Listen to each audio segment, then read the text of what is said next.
Hello, I'm Dennis Bowley, account manager from Jackson County down to Harrison County, and we're here today to talk about residual herbicides and some of the pros and cons of them. And I'm Luke Schnitker, account manager as well, and I'm primarily working in the southern Jackson County area, Washington County area of our territory. Today we're going to have a discussion on mainly soybean residual herbicides, and really just want to have a discussion between Dennis and I here and kind of answer some questions of some things we've been seeing this year, and some tips and pointers that hopefully we can help you guys have a successful plan for next year as well. So Dennis, what are some things you saw out in the field this year with residuals that maybe we could change for next year, or something that you would maybe do different? Well, we always find an advantage of getting out early applications to stop either cover crops or winter annuals, whether it be broadleaves or grasses. And so we've got to pick the right herbicides for those applications that are so early, and sometimes the weather conditions are not right for applying those.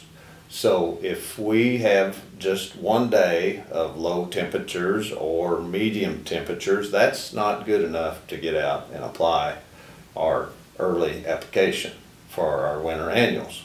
Sure. When we're out there applying early like that, do you recommend using residual herbicides, or which ones would we maybe use if you're going out early like that? First of all, we always want to read our labels so we know exactly what we can expect out of those. And sometimes we fail at that. We expect too much out of them. So some of the mistakes we've saw is going out too early with the majority of our residual herbicides, and so they wear out too soon for us.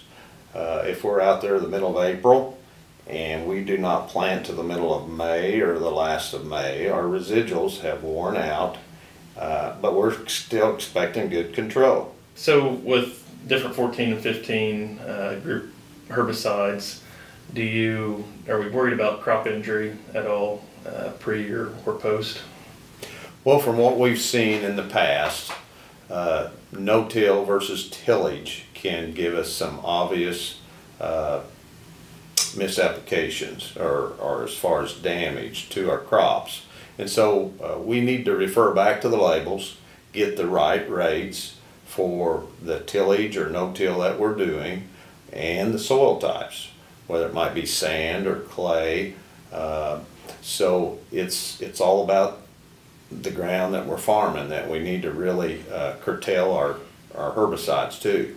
Okay. All right, so do you think we'll see more of a chance of injury on a lighter soil, on a sandier soil? Yes. On some of our, maybe especially the group 14 herbicide? Yes, and then going out early, and some of the rainfalls that we've had here in the past few years will move those products down into below the surface, especially in sand where we're putting our seed. And so we have to be really cautious to not over apply. We get more control with higher rates, but sometimes that's not the right thing. You bring up a good point about moving the herbicide down. I mean, where is that kind of ideal place in the soil that we want to have a residual at?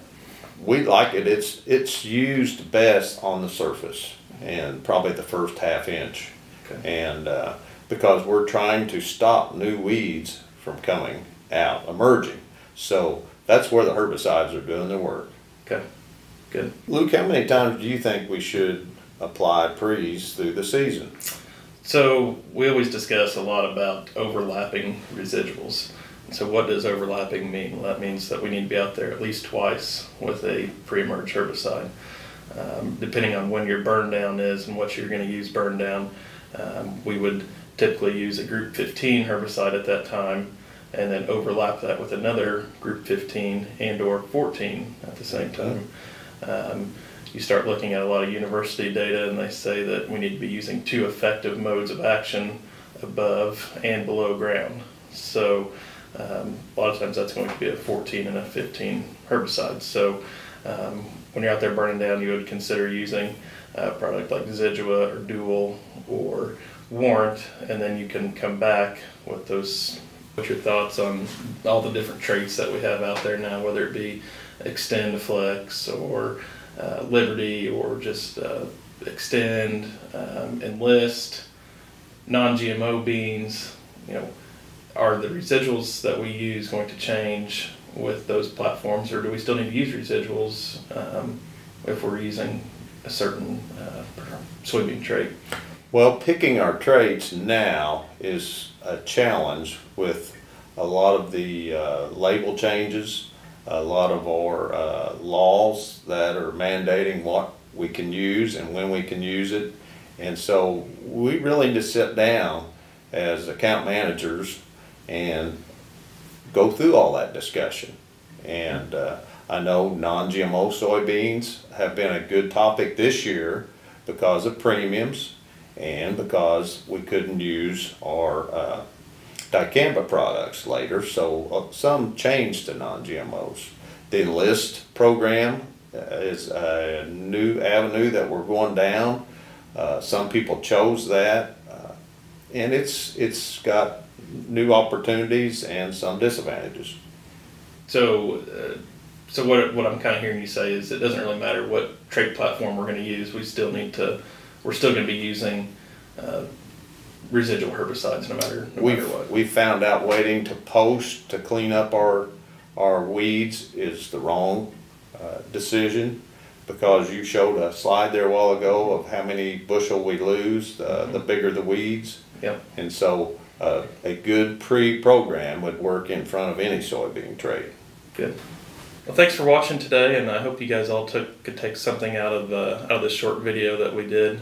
But please continue to watch all the other videos that we're putting out there. And of course, if you have any questions, contact Dennis or I or the account manager that you guys work with. So thank you. Thank you.